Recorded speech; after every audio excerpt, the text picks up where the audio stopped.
અહીંથી કાંઈ પ્રતિષ્ઠા અટકવાની નથી અને પ્રતિષ્ઠા જે ટાઈમ મુહૂર્ત દીધેલું છે એ દિવસે જ પ્રતિષ્ઠા થશે. જેને આવવું હોય એ આવે, ના આવવું હોય ઘરે બેઠા હોય. હેલો મિત્રો, નમસ્કાર. પૂરા ભારતમાં રામલલ્લાના પ્રાણ પ્રતિષ્ઠાની ભવ્ય તૈયારીઓ થઈ રહી છે. ગામડે ગામડે, શેરીએ શેરીએ દરેક લોકો છે એ રામલલ્લાની પ્રાણ પ્રતિષ્ઠાની અને ભવ્ય ઉત્સવની એક દિવાળી જે હજી પૂરી થઈ છે અને ફરીથી દિવાળી છે એ ગુજરાતના અને ભારતના ગામડે ગામડે છે એ જોવા મળી રહી છે. તો એની તૈયારીઓ છે ચાલુ થઈ ગઈ છે. એવી જ તૈયારી ગુજરાતના મહેસાણા જિલ્લાના ખેરાલુમાં રામ ભગવાનની પ્રાણ પ્રતિષ્ઠાના એક દિવસ પહેલા શોભાયાત્રા કાઢવામાં આવે છે અને શોભાયાત્રામાં ઘટિત ઘટના ઘટે છે તેની વાત આપણે આ વિડીયોમાં કરવી છે. એ શોભાયાત્રામાં પથ્થરમારો થાય છે. આ રામલલ્લાની પ્રાણ પ્રતિષ્ઠાની પહેલા ગુજરાતમાં છે એ પ્રથમ ઘટના અસામાજિક તત્વો છે કે કોણ છે કે જે કંઈ છે કે પછી કોઈ પૂર્વ કાવતરું છે, એ ઘટના છે એ સામે આવી છે અને એ ઘટનાને આપણે સરળ ભાષામાં સમજશું. તો અમારી ચેનલમાં ભારતમાં અને ગુજરાતમાં જે બી ઘટનાઓ ઘટતી હોય છે તેને સરળ ભાષામાં સમજાવતા હોઈએ છીએ. આવા નવા વિડીયો જોવા માટે અમારી ચેનલને તમે સબસ્ક્રાઇબ કરી શકો છો. બાજુનું બેલ આઇકન છે તેને ઓલ સિલેક્ટ કરો જેથી કરી અમારો વિડીયો અપલોડ થાય તરત જ તમને નોટિફિકેશન મળી જાય. વિડીયોની શરૂઆત કરીએ. જે રીતે આગળ આપણે વાત કરી કે પૂરા ભારતમાં રામલલ્લાની પ્રાણ પ્રતિષ્ઠાની પૂર્વ તૈયારીઓ ખૂબ જોરશોરથી થઈ રહી છે.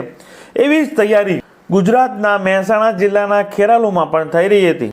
દરેક હિન્દુ ભાઈઓ પ્રાણ પ્રતિષ્ઠાના આગલા દિવસે રવિવારે બપોર પછી સાંજના સમયે એક શોભાયાત્રાની તૈયારીઓ કરે છે અને ખેરાલુમાંથી શોભાયાત્રા નીકળે છે. આ શોભાયાત્રા ખેરાલુના બેહલિયમ મહોલ્લામાં પહોંચે છે.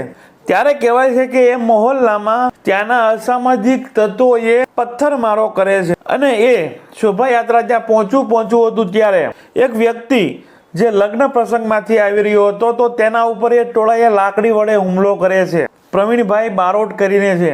હાથે અને માથામાં ખૂબ માર મારવામાં આવે છે.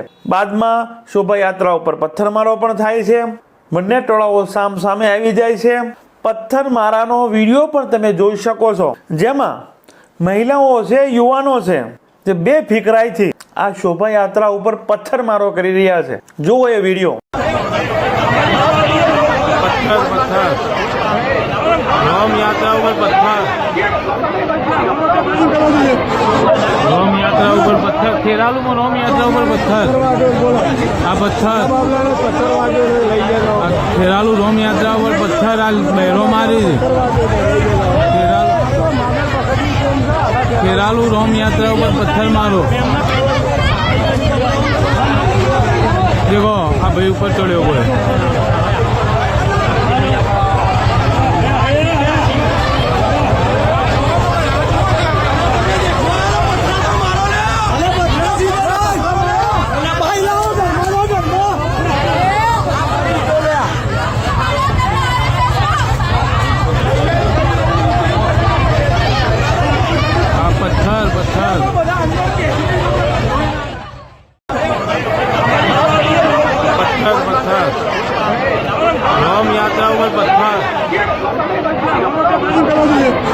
તો જે રીતે તમે જોયું, મોઢે રૂમાલ બાંધીને શોભાયાત્રા ઉપર માહોલ બગાડવા માટે છે એ પથ્થરમારો થઈ રહ્યો છે.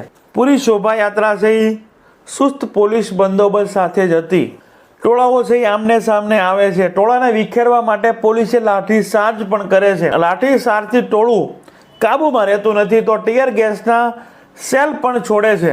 બાદમાં ત્યાંના ધારાસભ્ય સરદાર ચૌધરી ત્યાં આવે છે. ટોળામાં શાંતિ બનાવે છે, લોકોને સમજાવે છે અને ફરીથી આ શોભાયાત્રાને ચાલુ કરાવે છે.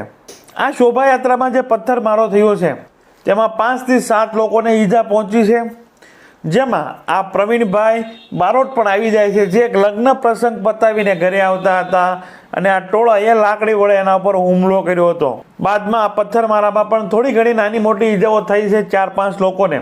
તેના ધારાસભ્ય સરદાર ચૌધરી જે પ્રવીણભાઈ બારોટ છે તેને ખૂબ વધારે ઈજા થઈ હતી. માથામાં 8 ટાંકા આવ્યા, હાથમાં ફ્રેક્ચર થઈ ગયું હતું. તો એની છે હોસ્પિટલમાં મુલાકાત પણ લે છે અને શાંતિ બનાવે છે.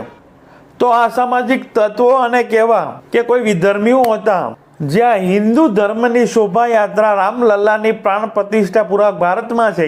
આ માહોલ જે 500 વર્ષ બાદ ભગવાન રામની પ્રાણ પ્રતિષ્ઠા થઈ રહી છે, અયોધ્યામાં રામ મંદિર બની ગયું છે, ઘણા બધાએ એમાં જીવ આપ્યા છે, તો આવા સારા કાર્ય થવા જઈ રહ્યું છે, ત્યારે આ સામાજિક તત્વો કોણ હોઈ શકે? કે પછી પૂર્વ તૈયારી હતી, કે પછી આ 2024ની લોકસભાની ચૂંટણીની તૈયારી હતી? કેમ કે કંઈ પણ ના કહી શકાય. કાંઈક સ્ટન્ટ પણ હોય, પથ્થર મારો કરાવવા વાળા પણ એ હોય, માહોલ બગાડવા વાળા પણ એ હોય. બસ ચૂંટણી આવતી હોય તો એમાં અમુક હિન્દુ લોકો જે એની પાર્ટીને છે એ મતનું આપતા હોય અને આવી ઘટના બને, એ પૂરા વિધાનસભામાં કે લોકસભાના પૂરા મહેસાણામાં છે એ માહોલ એવો બનાવી દેવામાં આવે કે હવે હિન્દુઓને એક થવાની જરૂર છે અને એનો ફાયદો છે એ લોકસભામાં છે એ મળે. અને અમુક હિન્દુઓ જે અમુક પક્ષમાં છે એ હોય છે, એ આ ઘટના બાદ છે એ બધા એકજૂટ થઈ અને એ મત વિસ્તારમાં, એ લોકસભામાં અમુક પાર્ટીને છે એ મત અપાવવામાં છે એ સફળ થાય, એવું પણ પ્લાનિંગ હોઈ શકે. પરંતુ તપાસ બાદ જ આનો ખ્યાલ આવશે. હાલ 15 લોકોને છે એ પકડવામાં આવ્યા છે, એવું પોલીસ દ્વારા છે જણાવવામાં આવ્યું છે. રેન્જ આઈજી જે બી છે ત્યાં તેને પ્રેસ સામે છે એ વાત કરી છે કે 15 લોકોની અટકાયત કરવામાં આવી છે, તપાસ ચાલુ છે. એની પાછળ શું કારણ છે જોઈએ. એ કારણ પણ દબાવી દેવામાં આવતું છે કે કેમ? કેમ કે જેને જે કરવું હતું એ થઈ ગયું છે, માહોલ ગરમાવો હતો એ ગરમાઈ ગયો છે, પરંતુ આવી અશાંતિ છે ન ફેલાવી જોઈએ. આ પૂરા વિડીયોમાં જે વાત કરી છે એના વિશે તમારું શું કહેવું છે? જે આ પથ્થરમારો શોભાયાત્રા ઉપર થયો છે એના વિશે તમારું શું કહેવું છે? તમારી રાય, તમારી વિચારો છે કમેન્ટ બોક્સમાં છે જરૂર રજૂ કરજો. અમારી ચેનલમાં ભારતમાં અને ગુજરાતમાં જે બી ઘટનાઓ ઘટતી હોય છે તેને સરળ ભાષામાં સમજાવતા હોઈએ છીએ. આવા વિડીયો જોવા માટે અમારી ચેનલ તમે સબસ્ક્રાઇબ કરી શકો છો. બાજુનું બેલ આઇકન છે તેને ઓલ સિલેક્ટ કરો, જેથી કરી અમારો વિડીયો અપલોડ થાય તરત જ તમને નોટિફિકેશન મળી જાય. Thank you. નેક્સ્ટ વિડીયોમાં મળીએ. જય શ્રી રામ.